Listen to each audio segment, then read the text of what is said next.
Nah, beberapa lama kemudian datanglah keluarga Silalahi ini membawa uang dan emas 1 perahu sebagai persyaratan. Mau tidak mau, Nantinjo harus mengikuti keluarga Silalahi ke kampung laki-laki itu.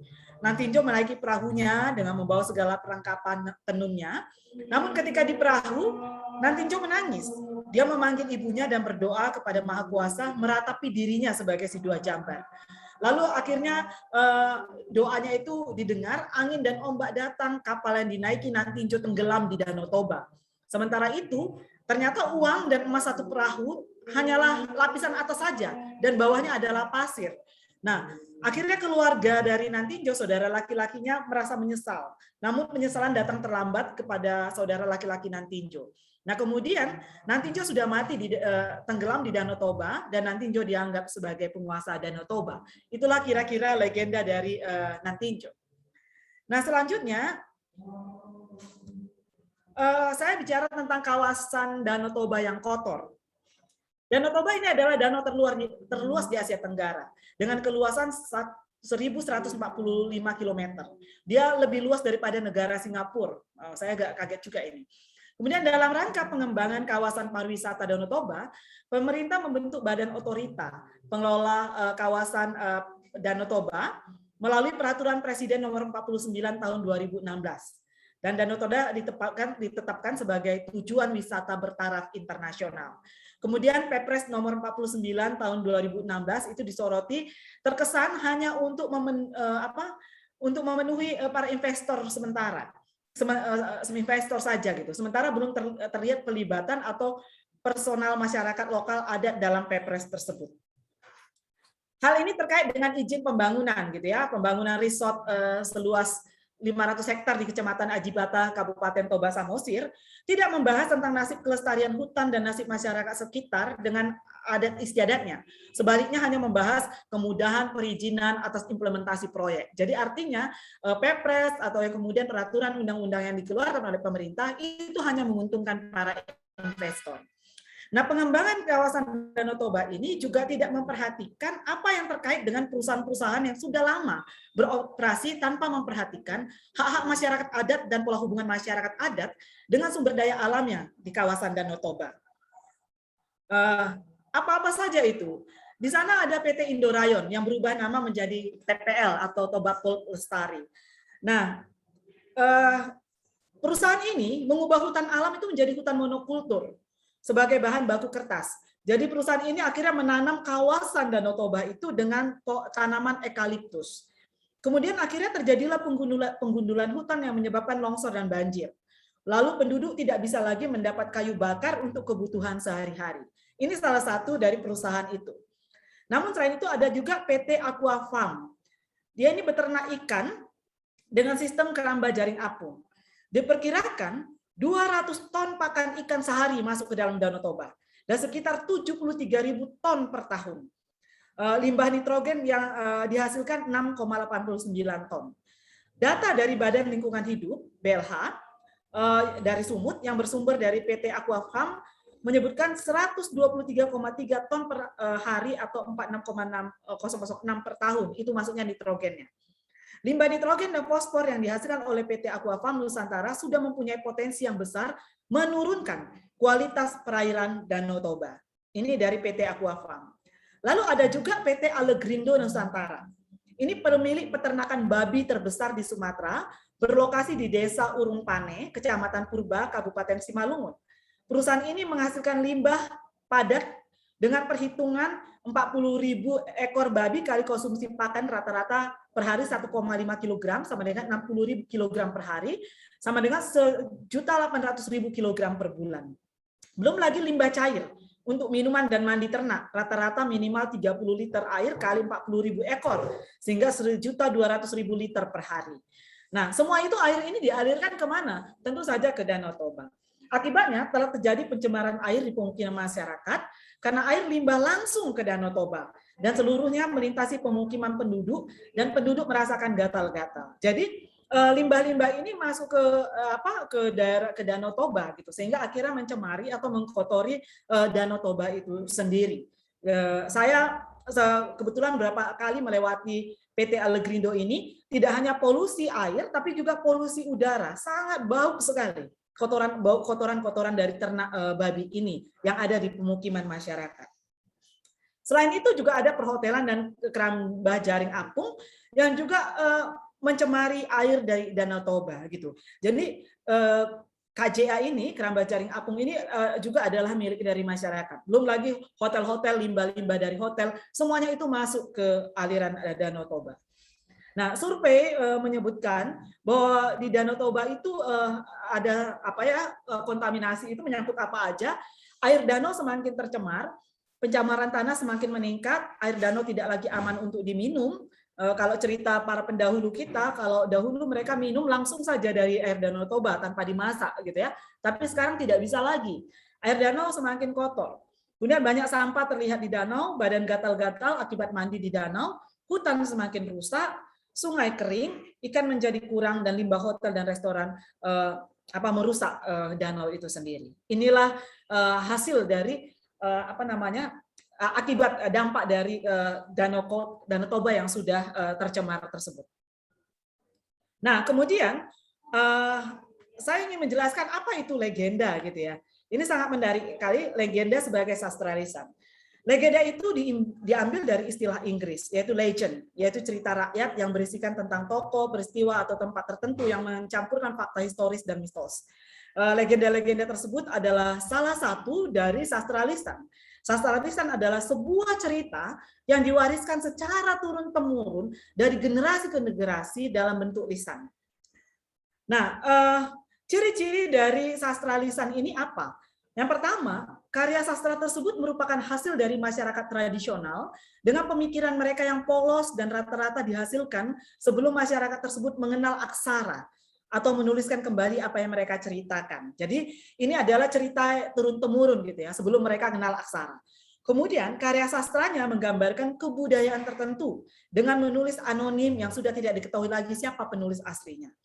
Baru biasanya karya yang dihasilkan berceritakan hal-hal imajinatif. Namun kata-kata yang digunakan dalam karya sastra tersebut lebih sering menggunakan nada-nada yang mempengaruhi dengan perumpamaan-perumpamaan.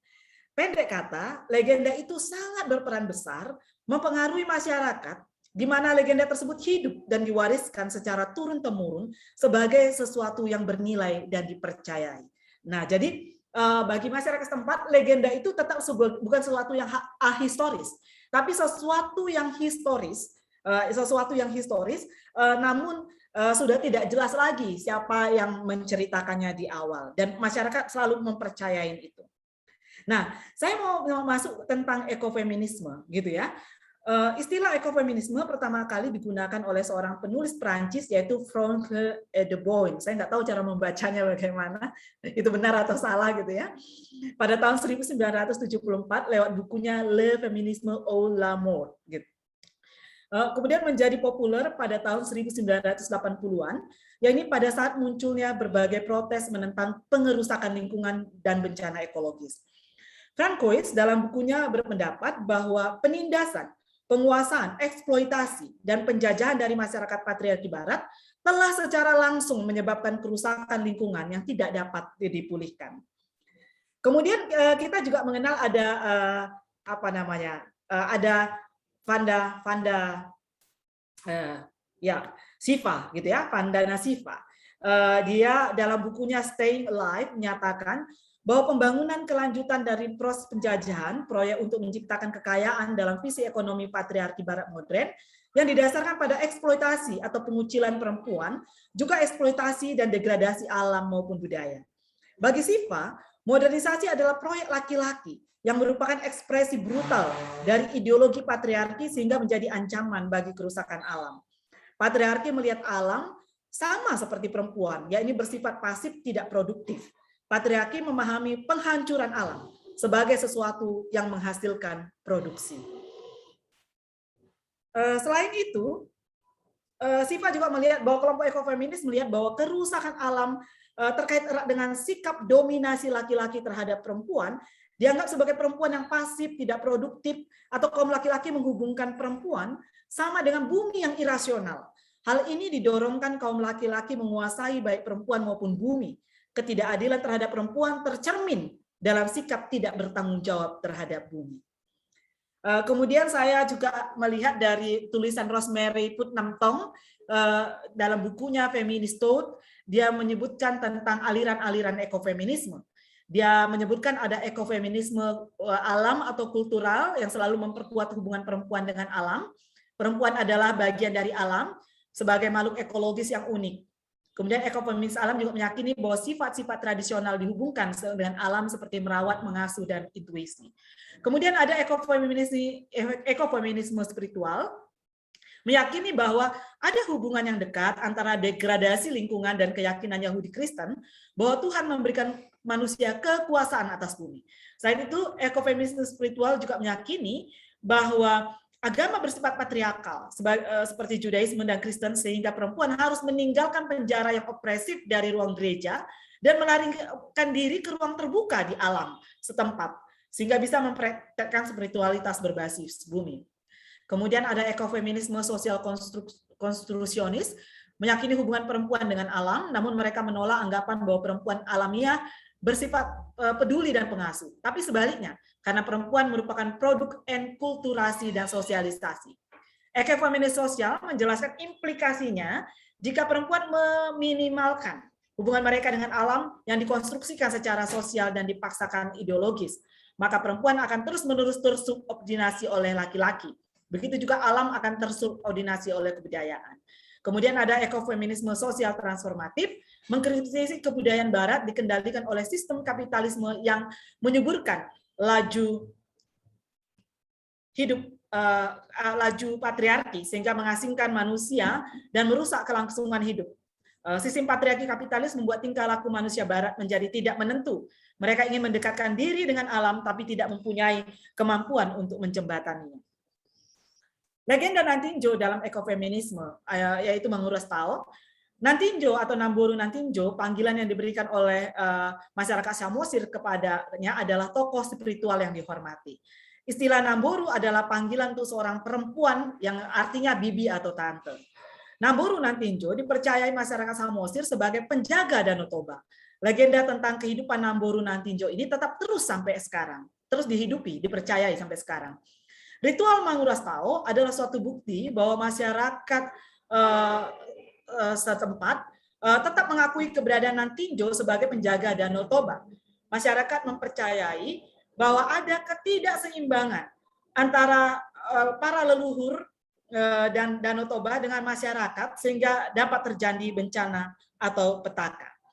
Ritual menguras Tao ini biasanya dilakukan untuk mendekatkan diri dengan roh leluhur yang berada di sekitar Danau Toba atau pemujaan roh leluhur. Ritual menguras Tao ini terdapat aktivitas elean atau sesajen yang dimana dengan mengalian uluan si manggot ni opmu atau memberikan sesajian kepada roh leluhur. Ritual menguras Tao ini mengingatkan kita pada ekofeminisme spiritual di mana tubuh perempuan adalah sakral yang harus dihormati dan dijaga. Tubuh perempuan yang sakral itu ditemukan dalam situs Namboru Nantinjo yang dalam legenda tenggelam di Danau Toba sehingga ia menjadi penjaga Danau Toba. Nah, masyarakat mempercaya bahwa Nantinjo marah ketika Danau Toba kotor. Dalam pengertian bukan hanya sampah, namun juga perilaku manusia yang tidak menghargai alam atau Danau Toba. Ritual menguras Tao sebagai bentuk penghormatan akan keberadaan Nantinjo. Sekalipun ia si dua jambar, bukan laki-laki dan perempuan, namun personifikasi perempuan sebagai perawat dan penjaga kehidupan melekat padanya. Jadi Danau Toba adalah rumah dari Namboru Nantinjo, sehingga rumah itu tidak boleh dikotori. Legenda Nantinjo yang dihidupi oleh masyarakat ini menjadi sarana untuk menjaga alam Danau Toba. Legenda menjadi sebuah kekuatan atau cara memelihara alam. Melalui legenda yang diwariskan secara turun-temurun dan dihidupi oleh masyarakat, menumbuhkan kesadaran untuk menjaga alam Danau Toba dikaitkan dengan penghormatan akan leluhur. Dan hal ini adalah Namboru Nantinjo. Dalam legenda ditemukan nilai-nilai ekologis untuk memelihara dan menjaga alam yang tanpa disadari menjadi bagian kehidupan yang dipercayai dan dilakukan oleh masyarakat. Kesadaran akan menjaga alam Danau Toba dihubungkan pada kekuatan legenda yang dihidupi oleh masyarakat setempat. Demikianlah yang boleh saya presentasikan. Terima kasih. Saya kembalikan kepada moderator. Ya, terima kasih untuk Ibu Pendeta Darwita Purba untuk presentasinya. Jadi kita sudah mendengar dua presentasi tadi, dan waktunya saat ini adalah untuk berdiskusi. Silakan untuk termin yang pertama, saya kasih untuk 4 penanya, dan nanti disebutkan langsung ditujukan kepada siapa gitu ya, entah itu kepada Bu Wilda atau ke Bu Darwita. Silakan kalau ada yang mau bertanya, bisa juga tulis di room chat ya, nanti akan dibacakan.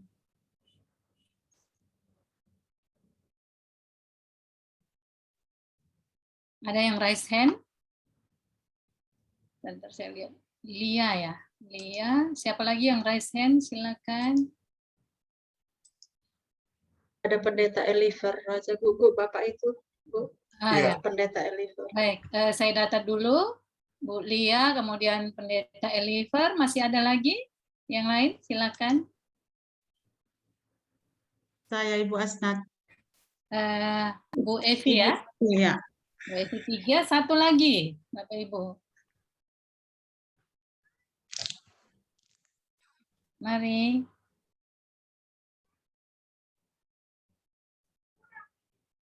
Sunyi sepi. Ada satu lagi? 3 dulu aja, Bu. Oke, kalau tidak ada 3 dulu. Silakan nanti. Oh, Pak Roma ya? Ibu Roma. Ya, Ibu Roma 4 ya. Ya, silakan Bu Lia langsung ditujukan ke siapa gitu ya. Silakan. Terima kasih, saya Lia. Sekarang saya studi tentang trafficking, trauma, dan teologi. Terima kasih, saya mau ajukan pertanyaan untuk Ibu Wilda. Cerita Ibu Wilda itu mengingatkan saya kepada kejadian yang sama di Timor. Bagaimana perempuan kemudian bertelanjang dada, menghadang menghadang polisi dan pemerintah pada waktu itu yang akan merebut tanah mereka. Tapi Ibu, tanah itu dalam budaya patriarki adalah milik laki-laki. Jadi sebenarnya perebutan tanah itu adalah perebutan 2 kelompok laki-laki. Nah, gerakan itu baik sekali, tapi setelah dianalisis, ada kecenderungan perempuan hanya dipakai untuk eksploitasi.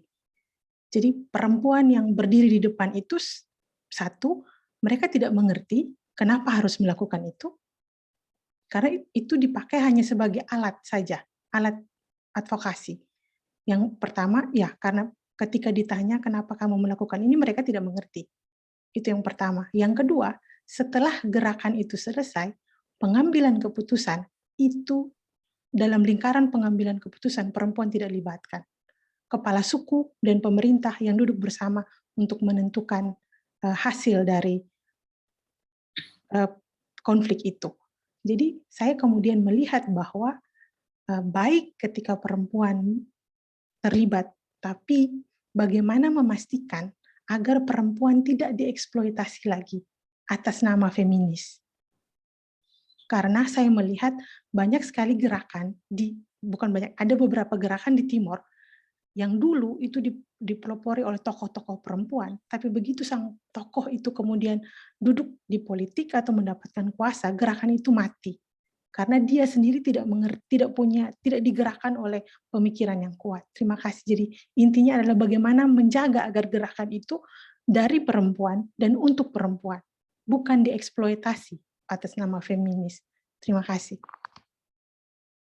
Baik. Ini bisa untuk kedua pembicara ya. Tapi nanti yang lebih berkaitan ini dengan Bu Wilda. Silakan pembicara penanya yang kedua, Pak Eliver, silakan. Terima kasih Bu. Pertama saya mengenai definisi dulu legenda ini. Dari dua pembicara ini dua pandangan. Tadi pembicara pertama mengatakan bahwa itu adalah peristiwa yang benar-benar terjadi. Pembicara yang kedua itu adalah campuran dari historis dan mitos. Nah, ini perlu dikelirkan karena bagi saya legenda itu masih mitos. Pertanyaan saya adalah Ini ibu-ibu ini kan pendeta ini. Nah, legenda sebagai kekuatan untuk menjaga kelestarian dan kebersihan Danau Toba itu sangat bagus. Tetapi kalau dilihat, legenda itu salah satu bentuknya tadi nantinju itu menjadi penyembahan roh-roh leluhur. Ini bagaimana pandangan dua pendeta ini untuk itu? Karena saya tahu HKBP dan Simalungun itu sangat menentang ini. Terima kasih. Ya, terima kasih Pak Eliver tentang pertanyaan tentang legenda itu. Nanti dua pembicara silakan menjelaskan. Dan yang berikut dari Bu Evi, silakan.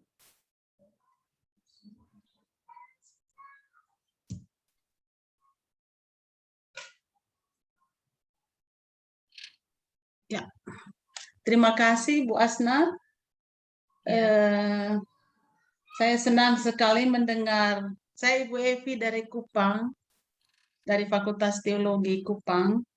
Saya senang sekali mendengar kisah yang disampaikan oleh Ibu Wilda Simanjuntak dan juga oleh Ibu Darwita Purba dari Sumatera Utara. Saya belajar juga dari kisah-kisah ini. Pertanyaan saya singkat dan sederhana saja untuk Ibu berdua. Tadi dari cerita tentang Cipko Andolan dari Ibu Wilda Simanjuntak, lalu dihubungkan dengan catatan kritis dari Ibu Lia Wetantera tadi, bagaimana kisah perempuan di Timor. Saya ingin mendengar dari Ibu Wilda Simanjuntak, apakah ada hikmat-hikmat lokal dari budaya setempat yang turut mempengaruhi para perempuan Cipko Andolan, sehingga mereka begitu gigih untuk mempertahankan apa yang hendak dilakukan terhadap lingkungan mereka.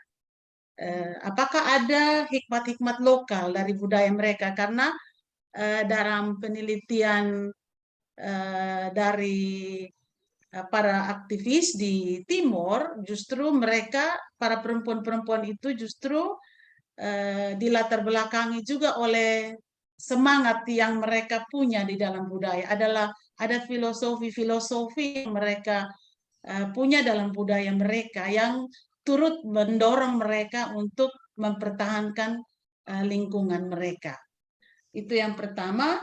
Yang kedua, untuk Ibu Pendeta Darwita, berkaitan dengan kasus kotornya Danau Toba, saya ingin mendengar sedikit sejauh mana keterlibatan dari masyarakat setempat, ya, masyarakat setempat di dalam proses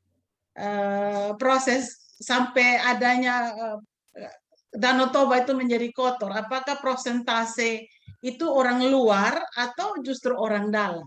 Karena justru tadi yang dijelaskan oleh Ibu Darwita bahwa ada legenda yang mereka punya yang sangat kuat, walaupun itu tidak diketahui lagi siapa yang merumuskannya, tapi mereka anggap itu sebagai sesuatu yang harus masih dipegang begitu. Kira-kira persentase orang luar atau orang dalam, sejauh mana itu Ibu? Saya hanya ingin mendengar itu. Terima kasih banyak.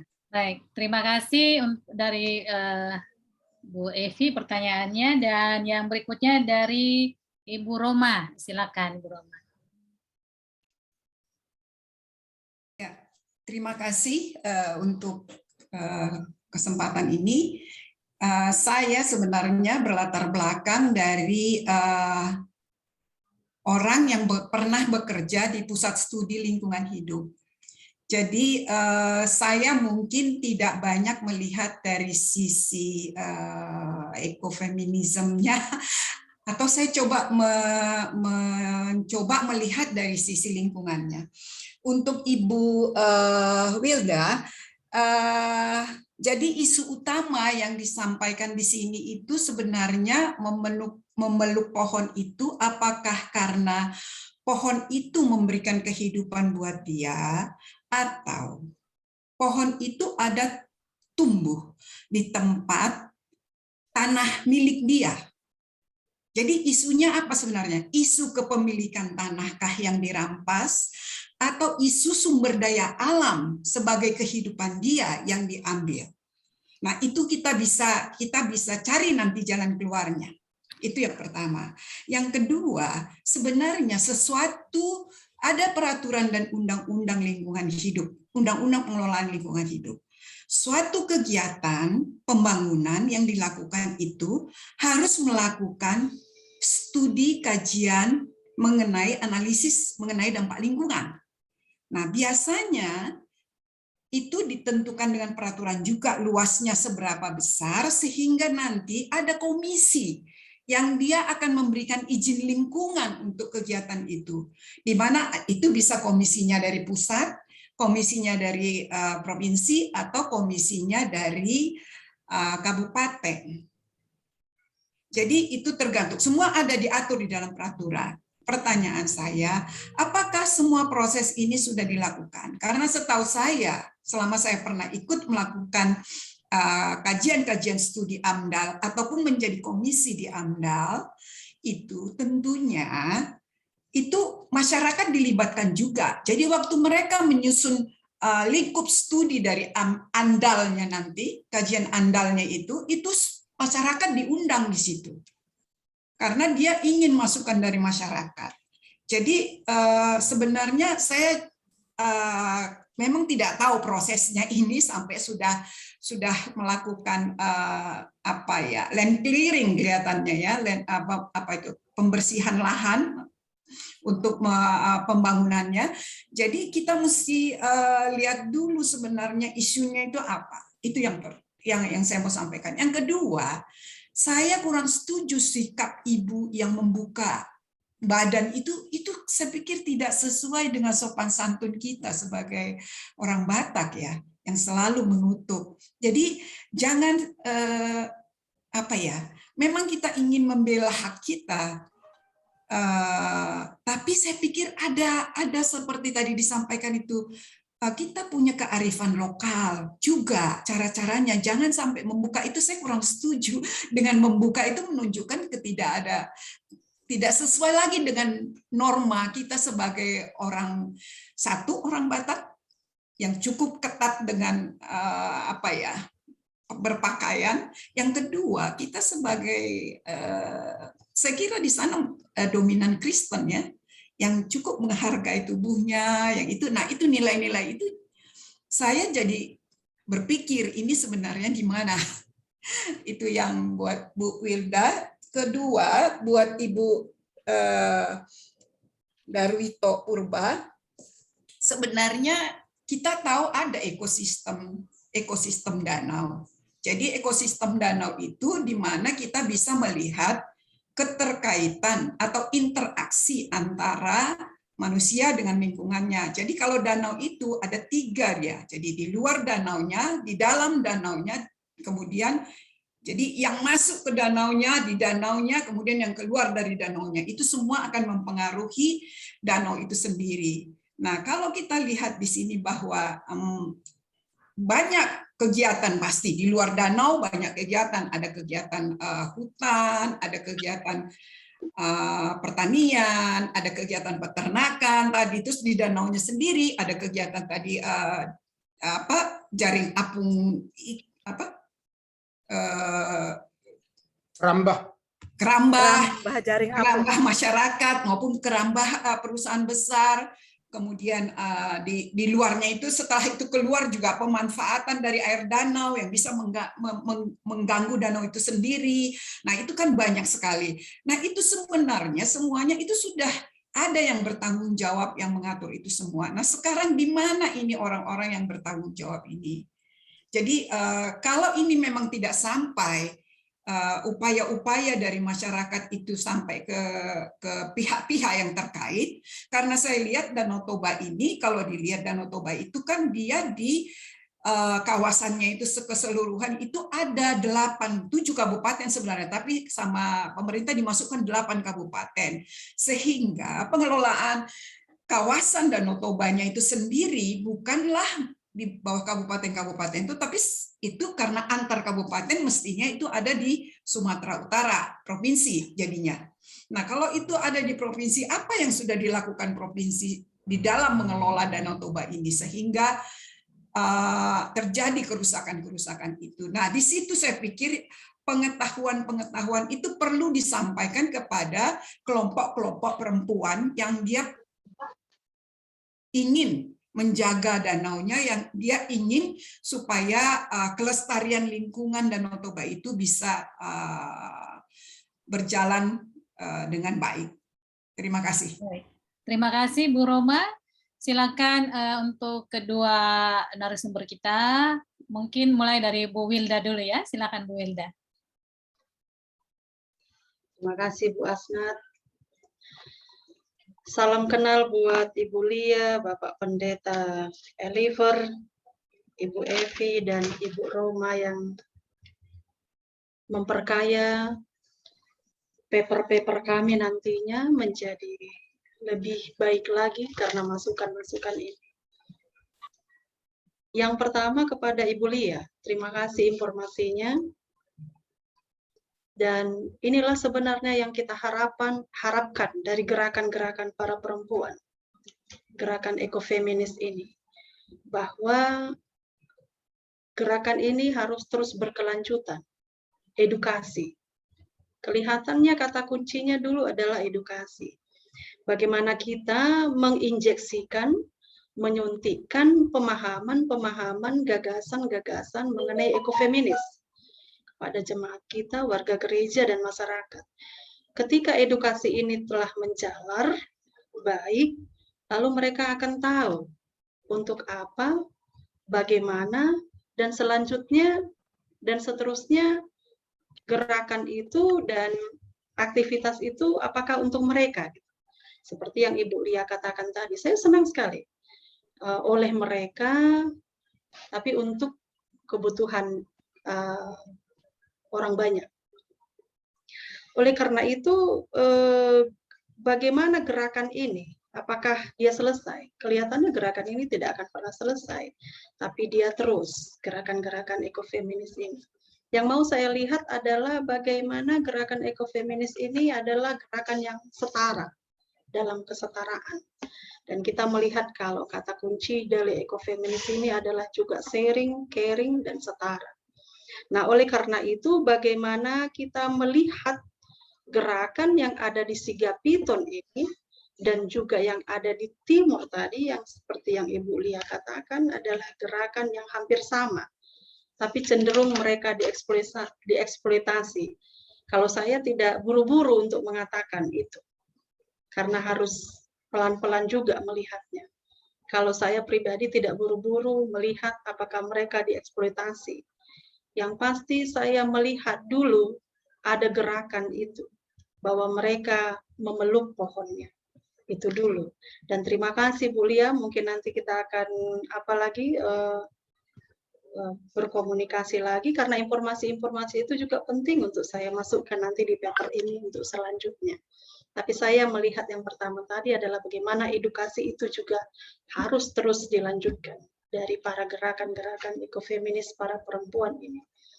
Yang kedua adalah Bapak Pendeta Eliver. Terima kasih Pak, saya pendeta KBP. Memang kalau saya melihat bukan legenda ini mau membenarkan apa yang ada, tapi legenda sebagai salah satu cara alternatif.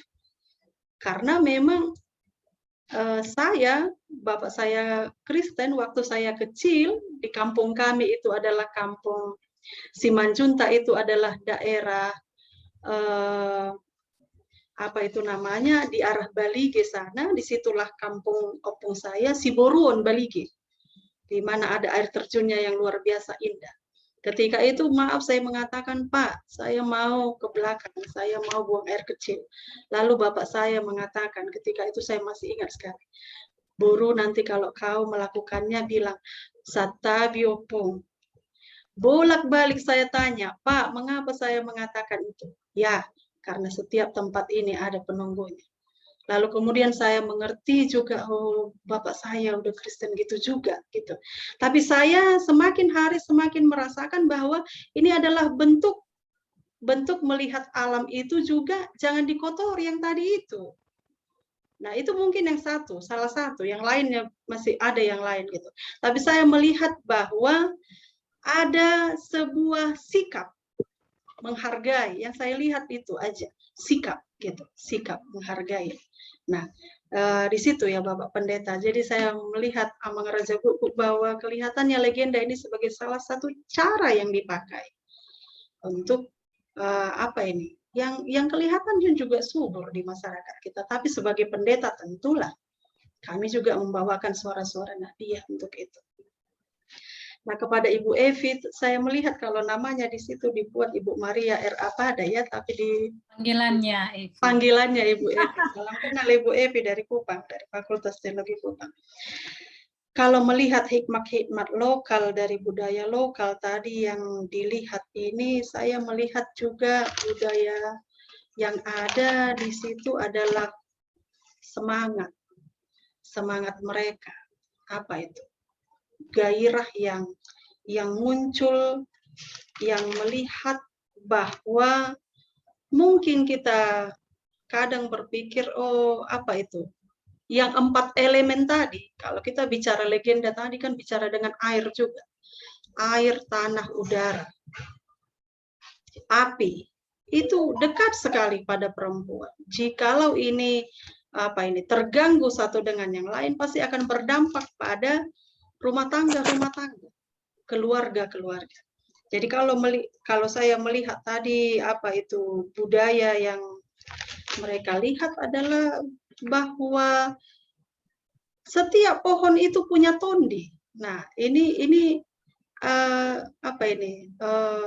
Ibu Pendeta Naomi, Pendeta HKI juga membahas di dalam disertasinya bahwa setiap hau itu martondi hau, bahwa pohon punya roh.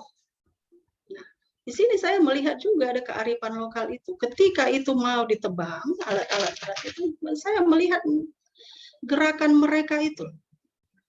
Gerakan mereka kepedulian pada hutan itu, saya melihat di situ.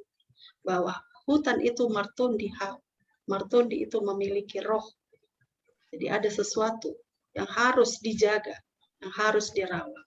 Itu seiring dengan apa yang ditanyakan oleh Ibu Roma. Bu Roma, terima kasih luar biasa sekali Ibu. Dalam pusat studi lingkungan hidup saya masih harus belajar lagi dari Ibu.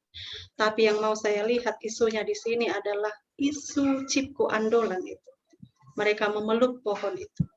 Kalaupun ini dilihat sebagai sebuah gaung dampak yang politis, tapi saya melihat ada gerakan akar rumput. Gerakan akar rumput ini bahwa para perempuan ini, para ibu itu melihat bahwa tanah hutan itu adalah sesuatu sebagai sumber kekayaan alam mereka. Yang mungkin ibu-ibu di sana, mungkin mereka tidak melihat itu, seperti yang kita bayangkan dengan istilah-istilah bahwa itu adalah ibu yang merawat, mengasuh, dan sebagainya, alam itu sebagai sumber kehidupan, tapi mereka melakoni itu. Gitu.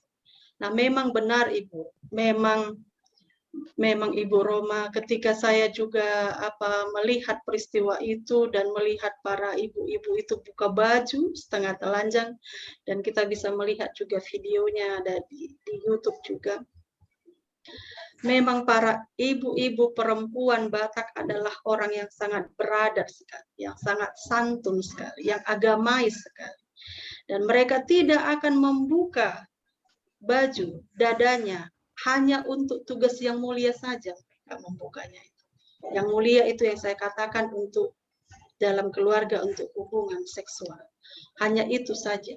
Tapi ini adalah sebuah sikap protes. Yang mau saya lihat adalah sebuah sikap protes. Mereka tidak tunduk pada pelecutan terhadap hak-hak mereka.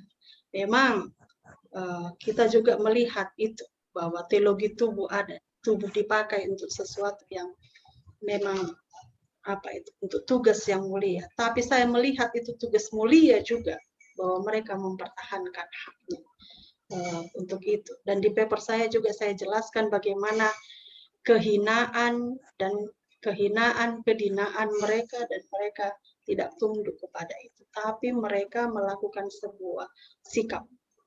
Nah, sikap ini yang perlu dihargai dan dihormati juga.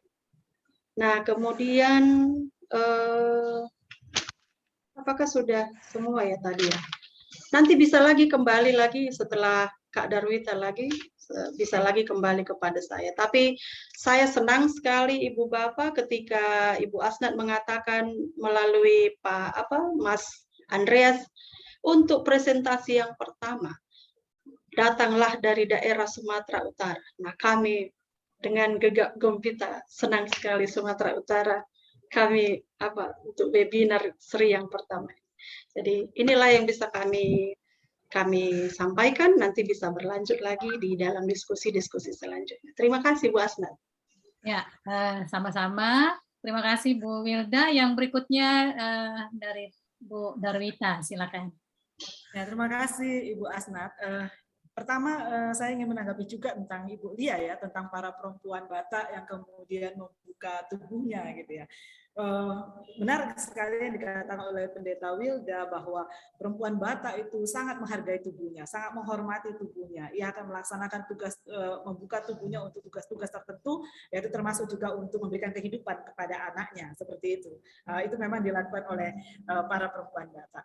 Tetapi yang ingin saya katakan adalah bahwa tubuh juga dipakai sebagai alat perjuangan. Ya, tubuh sebagai alat perjuangan. Dan ini juga yang terjadi kepada para perempuan ketika memperjuangkan untuk menolak Indorayon, perusahaan Tobaput Lestari pada waktu dahulu. Para perempuan di garda terdepan, dan kemudian tindakan itu adalah tindakan yang paling akhir ketika mereka tidak bisa lagi melakukan apapun gitu. Jadi tubuh dipakai sebagai alat perjuangan untuk itu, yang artinya kalau ini sudah terbuka, kami membuka tubuh kalian, dan kalian tidak tahu malu juga begitu untuk melihat tubuh kami ini, berarti bagaimana lagi lah kalian itu. Kira-kira ingin mengatakan seperti itu gitu ya, untuk mengejek tentang moralitas dari para penguasa atau kapitalis itu yang tidak merusak alam gitu. Kira-kira itu bahasanya. Jadi tubuh di sini sebagai alat perjuangan. Walaupun mungkin dalam tanda kutip kita mengatakan ketidaksopanan gitu ya dari tradisi kita, tetapi sekali lagi itu adalah perjuangan terakhir dari perempuan ketika suara-suara mereka dan tindakan-tindakan mereka sudah tidak bisa dilakukan lagi gitu. Saya pikir ini juga terjadi di mana-mana, di beberapa negara saya lihat ketika terjadi wilayah-wilayah konflik, perempuan melakukan hal yang terakhir seperti itu. Kemudian untuk Bapak Pendeta Eliter, Raja Gugu gitu ya, tentang mitos, definisi mitos ini, saya mencoba mencari juga legenda. Saya mencoba mencari tentang definisi legenda ini beberapa artikel, tulisan, dan buku gitu ya. Di dalam tulisan dari James Jaja itu dalam buku Folklore Indonesia, dia menyebutkan bahwa legenda itu memang adalah sebuah cerita-cerita yang dipercayai oleh masyarakat sebagai sesuatu yang memiliki kebenaran, tetapi juga ada tercampur dengan mitos-mitos. Artinya ada juga tercampur dengan situasi, dengan cerita-cerita lain yang tidak bisa dipertanggungjawabkan juga kebenarannya. Tapi tetap ada muatan di dalamnya, itu adalah sesuatu yang historis, sesuatu yang terjadi gitu. Jadi tetap ada muatan sesuatu yang terjadi. Dan kalau misalnya dipertanyakan bahwa bagaimana itu legenda dipakai juga penyembahan leluhur gitu ya. Saya pikir yang harus kita lihat di sini adalah bagaimana leluhur itu gitu ya meninggalkan warisan nilai-nilai lokal yang arif, yaitu untuk menjaga alam.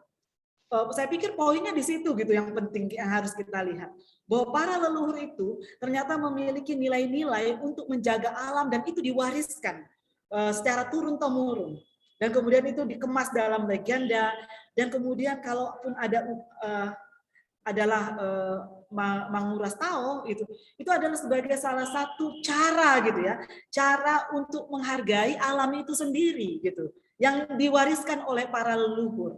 supaya mengingat untuk menghargai alam. Jadi kalau kita harus melihatnya dari sisi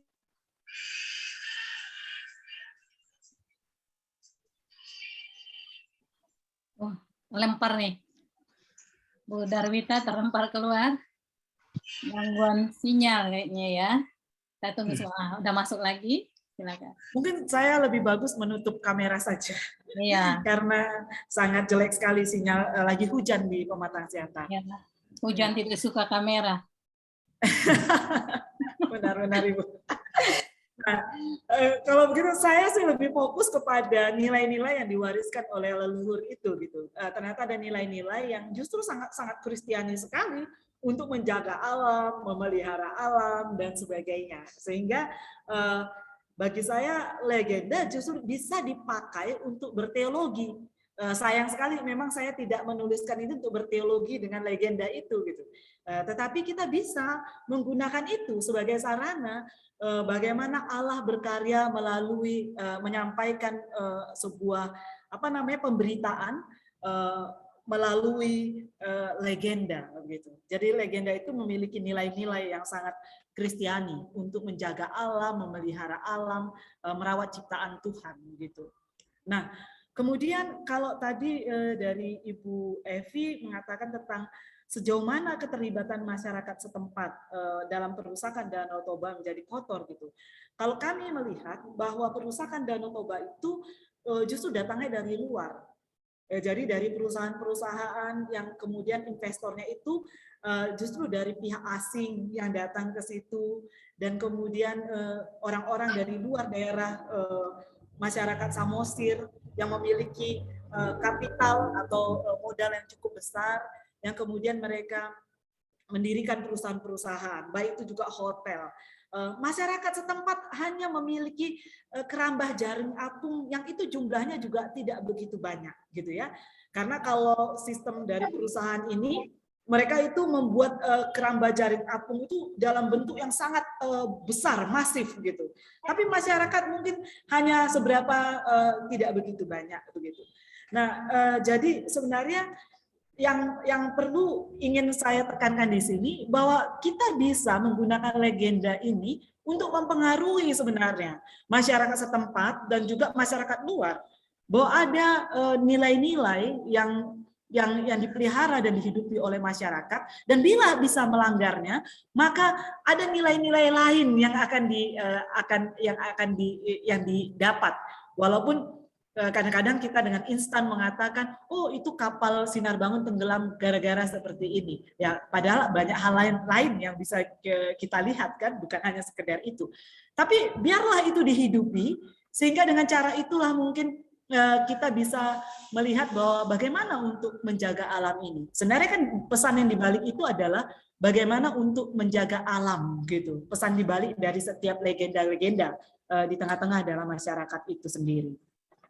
Kemudian dari Ibu tadi menyebutkan, Ibu Roma, yang mengatakan bahwa ada sebenarnya pihak-pihak yang bertanggung jawab. Benar, ada pihak-pihak yang bertanggung jawab. Persoalannya adalah mungkin pihak-pihak yang bertanggung jawab ini tidak menjalankan tanggung jawabnya dengan baik dan benar. Mungkin tepatnya seperti itu kali ya. Sehingga akhirnya terjadi banyak sekali kerusakan-kerusakan alam yang terjadi sekitar Danau Toba gitu ya. Kita tahu perjuangan untuk TPL ini cukup panjang ya, udah 10 tahun lebih gitu. Artinya bahwa ada pihak-pihak yang bertanggung jawab yang kemudian kita tidak tahu apakah itu dikaitkan dengan kekuasaan dan juga uang dan sebagainya, sehingga akhirnya praktek-praktek seperti ini tetap terus berlangsung di sekitar Danau Toba. Mungkin itu saja yang bisa saya sampaikan, Ibu. Terima kasih. Ya, terima kasih untuk Ibu Darwita. Sekarang itu akan menjadi catatan bagi dua narasumber ya. Kita akan lanjutkan di termin kedua. Saya buka lagi 4 penanya. Silakan. Ini ada Pak Pendeta Andohar sudah raise hand. Masih ada yang lain? Silakan, Bapak Ibu.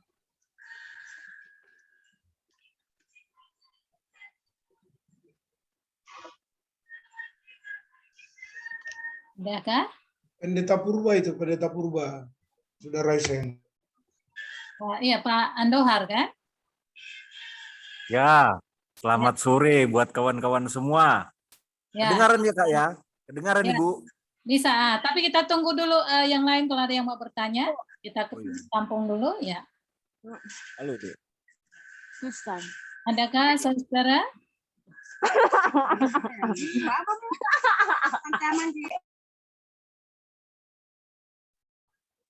Ya, kalau tidak ada, ini ada satu chat ya, di chat ini ada juga nanti pertanyaannya. Saya berikan kesempatan kepada Pak Andohar untuk menyampaikan pertanyaannya. Saya boleh. Siapa? Selviana ya? Selviana. Masih ada lagi, saudara? Pak Cornelis ya, dari Jayapura. Bentar saya catat. Sudah? Masih adakah? Ya, kalau tidak ada, silakan Pak Andohar. Ya, terima kasih untuk perjumpaan hari ini yang sangat banyak memberikan informasi perkembangan teologi ekofeminis. Jadi saya dulu menulis tesis tentang ekofeminis 10 tahun yang lalu, bahan-bahannya masih sangat terbatas.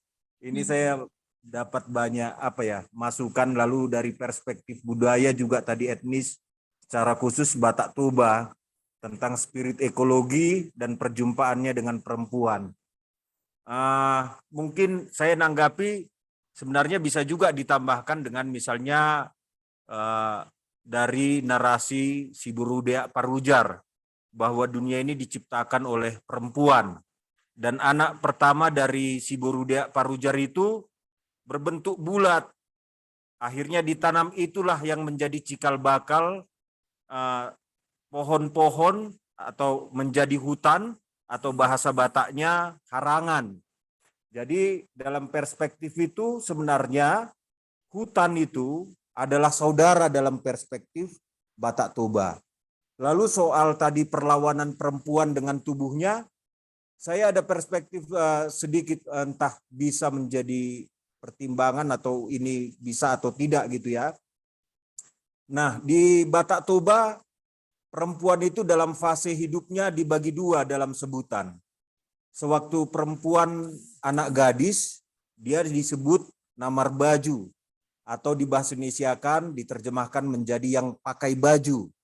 Lalu sesudah perempuan menikah dan memiliki anak, dia ada sebutan dengan sibuha baju, atau dengan arti yang membuka bajunya. Jadi arti namar baju sama sibuha baju memperlihatkan fungsi perempuan sebagai pemberi kehidupan. Ketika perlawanan dilakukan oleh perempuan dengan membuka bajunya, saya kira sebenarnya mereka menguak realitas yang sebenarnya, bahwa perlawanan terhadap kehidupan dan semesta lingkungan itu sejajar dengan mengagresi tubuh perempuan. Jadi kukira dari hikmat lokal Batak Toba bisa menjembatani bagaimana kita memahami hubungan antara perempuan dengan alam. Lalu yang lainnya lagi yang saya lihat begini, penyebab dari semuanya, apakah kapitalis, apakah pengerusakan, itu disebabkan oleh kerakusan. Ketika kita menjadi rakus, sebenarnya kita sedang mengagresi semesta alam, sekaligus mengagresi ibu kita, ibu yang telah menciptakan dan yang telah mengasuh kita di dalam kehidupan. Jadi perlawanan ekofeminis, perlawanan perempuan seperti Vandana Shiva ya, memeluk pohon, memperlihatkan kepada kita bagaimana kita harusnya memahami itu dengan melawan kerakusan-kerakusan yang ada. Jadi saya kira tindakan ekofeminis pertama-tama adalah melawan kerakusan bersama. Ya, itu dari saya. Terima kasih Bu, terima kasih Ibu Guru Purba tadi ya. Terima kasih.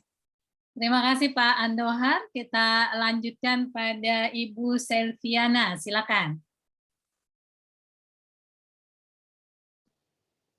Ya, selamat sore Bapak dan Ibu. Selamat sore. Ibu Asnat, saya Selviana. Saya dari Jakarta dan saya senang karena bisa ikut di workshop ini, tetapi memang background saya adalah orang teknik lingkungan dan saya senang karena ada satu materi tentang teologi ekofeminis. Nah, tetapi yang saya dari tadi mencari-cari inti dari ekofeminis ini, khususnya bagaimana dihubungkan dengan peranan perempuan, ya, karena feminis pasti kita bicara tentang mungkin akan lebih fokus kepada seorang perempuan, karena tadi juga materi dari dua pemateri lebih banyak berbicara tentang ibu, walaupun ada budaya dan etniknya, tetapi kemudian saya mencari-cari bagaimana peranan seorang ibu kalau itu cerita budaya dan etnik, kemudian itu dibawa kepada kondisi ekosistem nanti di masa depan. Kalau bicara misalnya tentang Danau Toba, apakah kemudian dengan mitos-mitos yang ada tersebut, kemudian melihat kondisi Danau Toba yang akan datang seperti apa, dan tentunya ekosistem bukan hanya karena disebabkan oleh pabrik atau disebabkan oleh pekerjaan-pekerjaan yang pencemaran akibat pabrik atau yang lain-lain, tapi bagaimana pencemaran dari masyarakat sendiri, khususnya dari rumah tangga. Nah, saya tidak melihat bagaimana itu bisa dikembangkan sehingga itu menjadi pembelajaran kepada kita semua, terutama anak-anak kita penerus generasi di masa depan. Kemudian bagaimana juga dengan kondisi ibu yang kalau misalnya kita tidak melihat kondisi ekosistem sekarang, maka akan banyak penyakit yang disebabkan oleh lingkungan, salah satunya stunting, dan bagaimana melihat dari sisi teologi memberikan andil kepada hal-hal tersebut, misalnya kerusakan lingkungan, kemudian penyakit-penyakit yang bisa ditimbulkan oleh lingkungan. Nah, saya tidak melihat itu dan mudah-mudahan mungkin nanti di materi-materi, karena ini berseri, bisa terlihat, tetapi mungkin saya bisa mendapatkan masukan atau juga mungkin saran saja. Terima kasih Bu Asnat dan Bapak Ibu. Tuhan berkati. Ya, terima kasih Bu Selviana. Nanti akan dijawab oleh dua pembicara dan juga akan ada penulis-penulis yang lain nanti yang mungkin lebih spesifik membahas tentang misalnya sampah rumah tangga dan bagaimana keterlibatan perempuan di dalam pencemaran lingkungan, gitu ya. Baik, ya selanjutnya dari Pak Cornelis, silakan.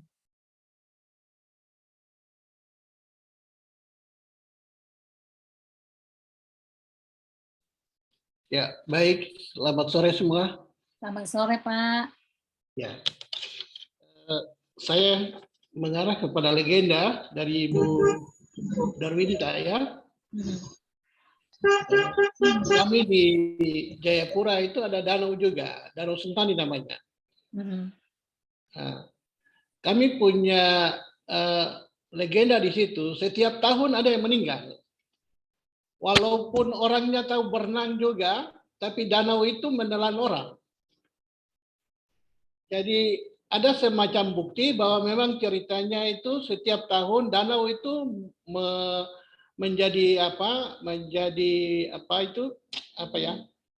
jadi dia meminta korban begitu untuk satu tahun begitu. Ada satu tingkat atau satu tahapan yang diminta korban dari setiap orang yang ada. Jadi mereka setiap tahun pasti ada korban. Pertanyaan saya untuk Ibu Winta ya, apakah bukti bahwa legenda itu memang setiap tahun ada atau tidak? Jangan karena kapal itu tenggelam kita bilang bahwa itu legenda dari siapa itu? Tinjo. Jadi saya minta apakah betul memang bisa dibuktikan legenda itu dalam kenyataan sekarang? Terima kasih. Baik. Terima kasih Pak Cornelis. Saya bacakan yang di chat room ya. Ada satu pertanyaan dari Pak Parasian Simamora. Ini ditujukan untuk Bu Darwita. Saat peristiwa kapal tenggelam di Danau Toba dan ada ibu yang menangis di mana Nantinjo hadir dalam diri ibu tersebut, menceritakan kotornya Danau Toba. Ini disebut spiritualitas tubuh perempuan. Sementara ada juga kelompok Kristen yang berdoa pada peristiwa itu. Dalam hal ini kita temukan dua spiritual budaya dan spiritual Kristen. Bagaimana Ibu Darwita melihat dua spiritual di mana budaya masih melekat dalam masyarakat Batak, sekaligus menjadi penganut Kristen? Bagaimana hubungan kedua antara kearifan lokal dengan kekristenan di Tanah Batak? Yang kedua, ini apa ya? Oni ya. Oni sepertinya layak disebut di sini. Oni itu apa ya Pak ya? Tulisannya Oni. Ini mungkin Bu, ini maksudnya. mungkin maksudnya ini. Okay. Ini sepertinya layak disebut di sini. Baik, itu silakan. Sekarang mulai dari Ibu Darwita, gantian ya. Mulai dari Ibu Darwita, nanti dilanjutkan dengan Ibu Wilda. Silakan. Ya, terima kasih. Ya. Oni itu bisa maksudnya ibu yang berjalan ke Jakarta, jalan kaki, sebagai simbol perempuan memperjuangkan tanah. Memperjuangkan, iya. Ibu Boru Tagalung itu Ibu Asnat. Oh, baik. Ya, mungkin itu bisa dipertimbangkan ya di tulisan untuk dimasukkan kisah perjuangan, mungkin bisa dibandingkan dengan ibu-ibu yang buka baju itu. Ya. Bahwa ada banyak cara untuk menyuarakan protes mereka. Baik, silakan Ibu Darwita. Baik, terima kasih Bu Asnat. Oni itu sebenarnya teman saya juga gitu.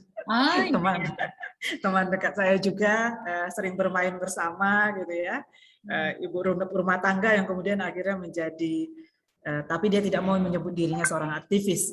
Ya, baik Bapak Ibu semua, saya melihat dari pertanyaan Ibu Selviana yang menyatakan kok tidak melihat teologinya di sini. Di awal saya sudah menyebutkan saya tidak menyinggung tentang berteologi ekofeminis melalui legenda ini gitu. Mungkin itu bisa menjadi topik pembahasan selanjutnya yang bisa dikembangkan untuk dari tulisan ini sebenarnya. Jadi kalau misalnya bagaimana sampah, apakah sampah rumah tangga ada tentu berkontribusi di situ. Memang dari hasil dari beberapa kajian, sampah rumah tangga juga mempengaruhi masuk ke Danau Toba, mencemari Danau Toba. Tetapi yang juga cukup masif itu, yang besar itu memang adalah dari perusahaan-perusahaan ini gitu. Jadi kita bisa melihat bahwa mungkin ada cara yang lebih ramah gitu ya untuk mengatasi dari pihak kapitalisme ini gitu terhadap perusahaan-perusahaan besar ini. Sebagai contoh ya, di daerah pelayanan kami itu di wilayah GKPS itu adalah dekat kawasan Danau Toba. Dengan adanya hutan eukaliptus, maka kera-kera atau monyet-monyet itu tidak memiliki tempat lagi di hutan. Sehingga akhirnya mereka merusak wilayah perladangan dari warga jemaat kita. Sehingga akhirnya warga jemaat kita itu selalu saja akhirnya tidak mendapatkan panen yang maksimal karena kera-kera ini akhirnya memakan gitu. Jadi ini kan dampak dari perusahaan besar itu, PPL yang menanam eukaliptus sehingga akhirnya makanan dari kera-kera itu tidak ditemukan lagi di hutan sehingga akhirnya mereka menyerang tanaman masyarakat. Ini sangat berdampak sekali bagi kehidupan perekonomian masyarakat atau jemaat kami di sekitar Danau Toba. Jadi kita bisa bayangkan betapa beratnya itu. Gitu. Nah, kalau tadi Bapak Cornelis menyebutkan tentang masalah legenda di Jayapura, gitu, apakah bisa legenda itu dibuktikan? Ini sangat berat ya kalau kita mengatakan kita membuktikan legenda itu, gitu. Bagi masyarakat modern mungkin seperti kita, legenda itu antara percaya dengan tidak percaya. Saya mempercayai legenda itu tentu memiliki nilai-nilai historis. Nilai-nilai historis yang mengandung pesan yang bernilai untuk kebaikan di tengah-tengah kehidupan masyarakat. Saya selalu mengambilnya di situ, bahwa legenda itu memang adalah sebuah cerita historis yang memiliki pesan untuk menjaga atau memberikan kebaikan bagi masyarakat. Tetapi misalnya faktanya kalau misalnya karena ikan itu maka kemudian akhirnya kapal tenggelam, ya seperti itu kita perlu lagi pembuktian yang lebih lanjut lagi gitu. Karena ternyata kapal KM Sinar Bangun tenggelam karena kelebihan beban juga kan, kelebihan beban dari penumpang yang cukup besar dan kemudian ketidaksiapan kapal dengan fasilitas untuk transportasi di tengah danau. Jadi kita nggak bisa harus mengatakan wah legenda itu benar-benar terjadi. Tapi sekali lagi saya melihat legenda itu adalah nilai-nilainya yang sangat penting. Nilai-nilai atau pesan di balik legenda itu yang sangat penting yang harus kita hidupi dan kita pelihara. Itu sebenarnya poin yang sangat penting. Jadi saya perhatikan setiap legenda pasti ada pesan yang disampaikan. Nah bagi saya itu hal yang menarik. Dan yang menarik juga saya melihat bahwa kebanyakan legenda-legenda yang terkait dengan lingkungan sekitar itu selalu dikaitkan dengan legenda-legenda perempuan, tokoh-tokoh perempuan gitu. Jadi itu bisa kita lihat bahwa tokoh-tokoh perempuan ini adalah diidentikan dengan kalau tadi ekofeminisme alam itu kultural selalu dihubungkan dengan perempuan sebagai perawat, penjaga dan sebagainya sehingga muncullah legenda-legenda yang selalu dikaitkan dengan perempuan terkait dengan alam. Nah, kemudian kalau dari Bapak Paresian terkait dengan masalah ada spiritualitas tubuh, spiritualitas legenda gitu lah ya, dan kemudian spiritualitas budaya dan spiritualitas kekristenan. Ketika terjadi tenggelamnya kapal Sinar Bangun itu, kemudian sama-sama melakukan sebuah ritual, sama-sama melakukan doa gitu ya. Saya pikir yang penting di situ adalah dua-duanya itu memohon pertama itu memohon ampun gitu ya karena telah melakukan pencemaran terhadap lingkungan Danau Toba. Di situ mungkin poin yang harus kita lihat. Jadi ada mengakui bahwa kita telah merusak lingkungan Danau Toba, pencemaran lingkungan. Yang kedua mungkin yang kita harus lihat adalah kita memang meminta adalah pertolongan gitu, pertolongan. Jadi bagi saya poinnya adalah di isi dari permintaan itu gitu ya kepada yang ilahi. Saya yakin juga ketika yang budaya itu menyampaikan permohonannya, itu juga permohonan yang baik. Dan ketika Kristen juga memulai permohonannya, itu juga permohonan yang baik. Bukankah yang baik itu datang dari yang ilahi gitu? Saya sih dengan sederhananya melihatnya seperti itu gitu. Bahwa bukankah yang baik itu juga adalah sesuatu yang ilahi, pemberian yang ilahi juga gitu. Jadi bagi saya baik spiritualitas budaya dan spiritualitas Kristen di situ memiliki nilai-nilai yang sama. Kita mengakui bahwa kita telah mencemari lingkungan, merusak Danau Toba, dan kemudian meminta supaya diberikan petunjuk tentang orang-orang yang tenggelam itu bisa ditemukan. Jadi saya tidak melihat itu sesuatu yang bertentangan, selagi itu adalah permohonan dengan nilai-nilai yang baik dan untuk mendatangkan yang baik. Gitu. Masalah cara itu kemudian tergantung berpulang kembali kepada orang-orang yang melakukan tersebut. Mungkin itu yang bisa saya sampaikan Ibu Asnat, terima kasih. Ya, terima kasih Bu Darwita. Lanjut di Ibu Wilda, silakan. Ibu Bapak terima kasih atas masukan-masukannya. Tapi sebelum saya lupa tadi ada Jelmi ya. Jelmi tadi meminta PowerPoint, nanti akan kami sertakan kepada panitia ketika mengirim di email masing-masing, nanti pasti akan diberikan. Kelihatannya kepada saya tadi masukan-masukan dan itu sudah kami tampung dan sudah kami catat.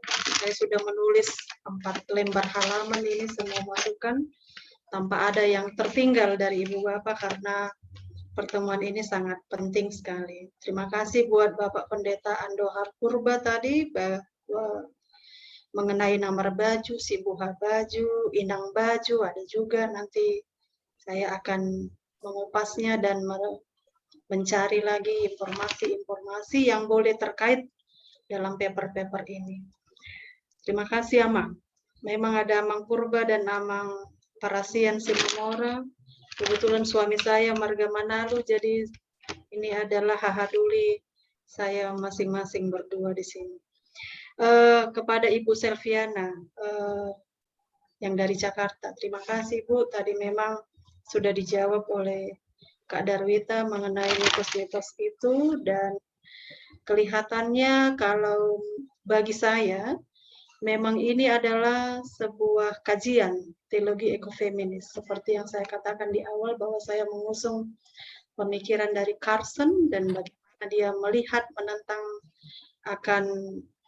akan krisis ekologi yang terjadi karena alam itu tidak terjadi keseimbangan karena organisme-organisme di sana turut terusak. Jadi saya pribadi melihat ini adalah sebuah gerakan ekofeminis akar rumput.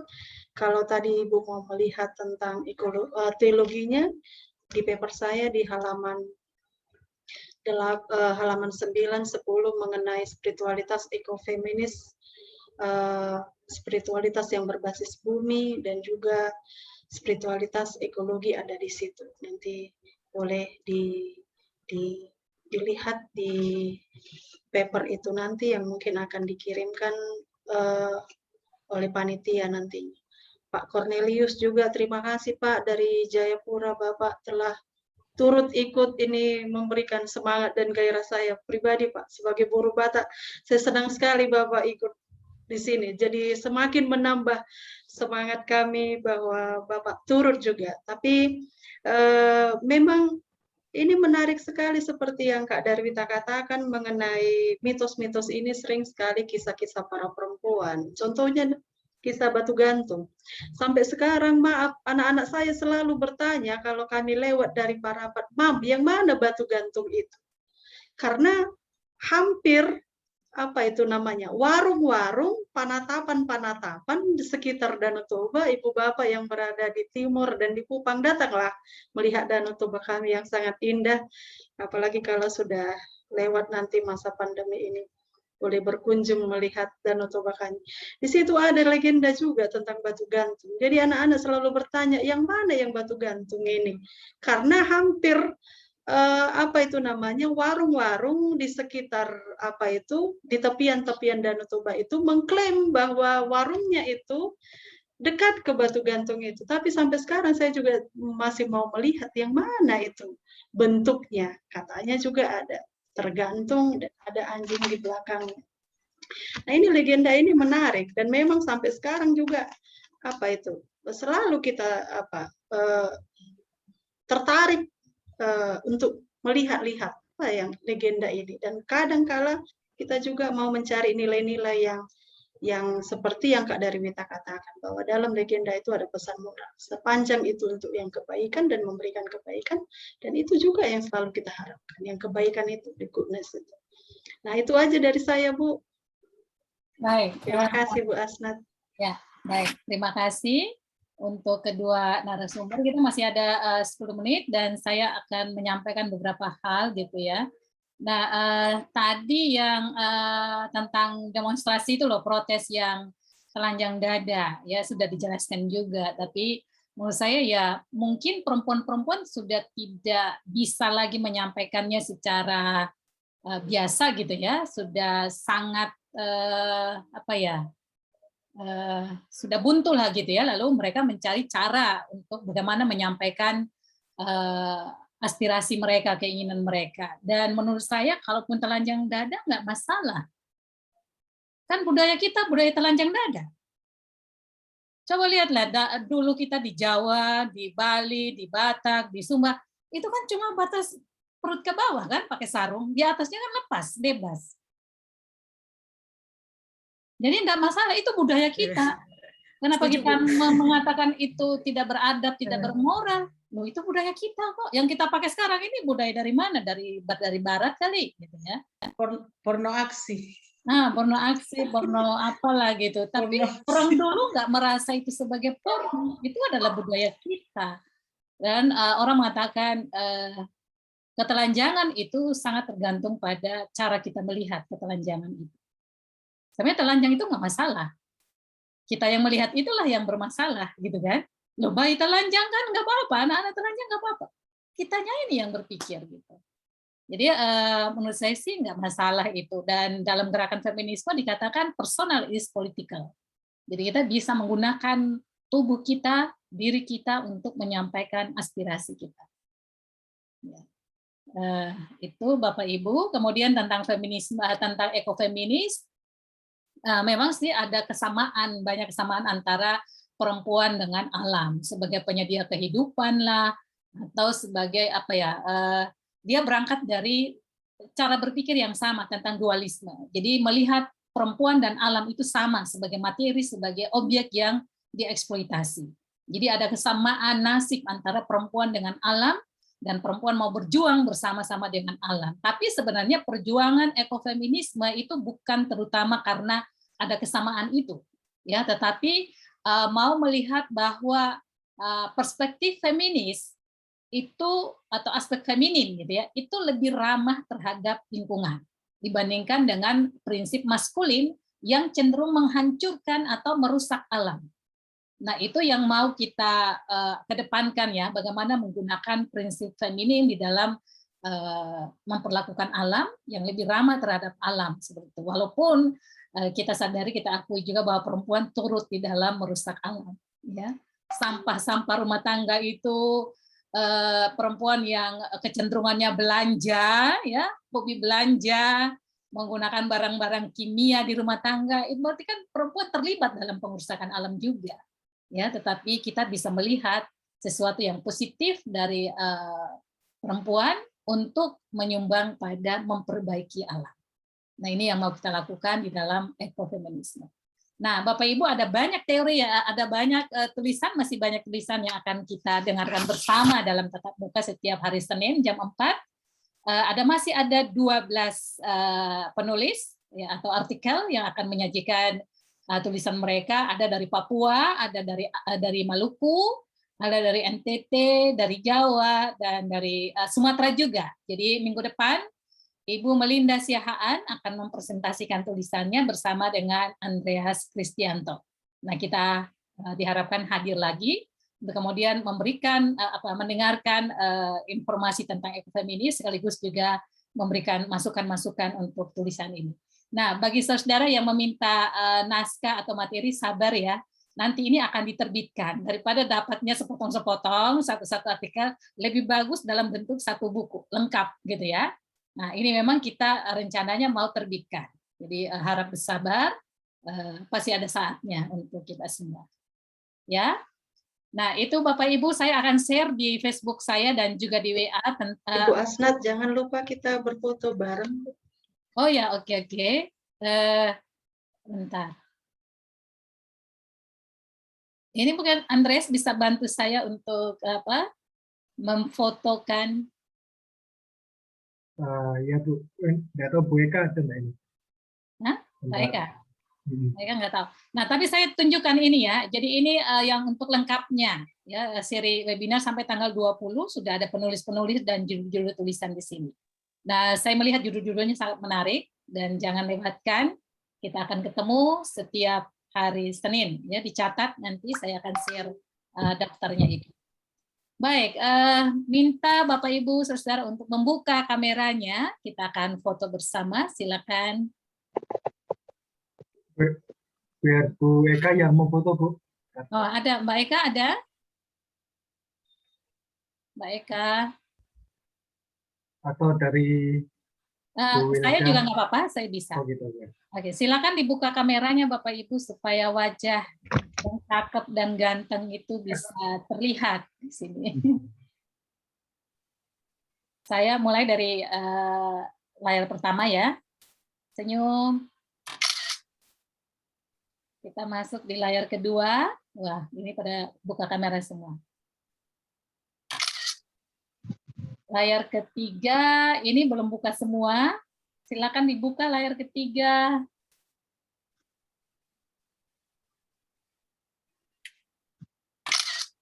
Dan sekarang yang terakhir, layar keempat tertutup semua, hanya nama saja yang kelihatan.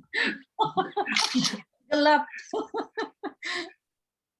Ya, baik Bapak Ibu Saudara, terima kasih untuk kehadirannya dan juga untuk masukan-masukan yang sangat berguna untuk para penulis sehingga nanti bisa menghasilkan artikel yang lebih lengkap.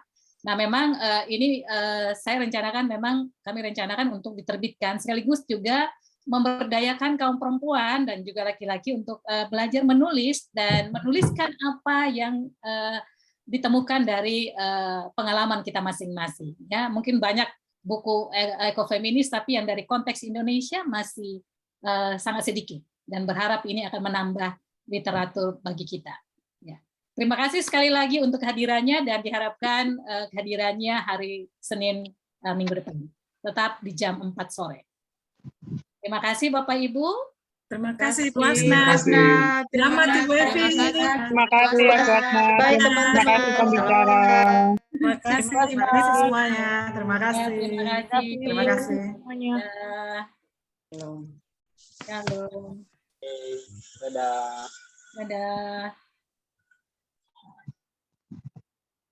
Dah Bu Evi.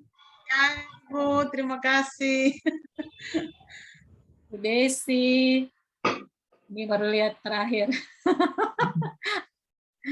Iya, Kak. Ini sudah bisa keluar ya Bu ya? Udah bisa, udah bisa. Oke. Terima kasih. Apa Kak Darwita lagi apa? Langsung keluar si Kak Darwita. Kak Asnat, udah Ya. dikirim Kak ke Malang, Kak?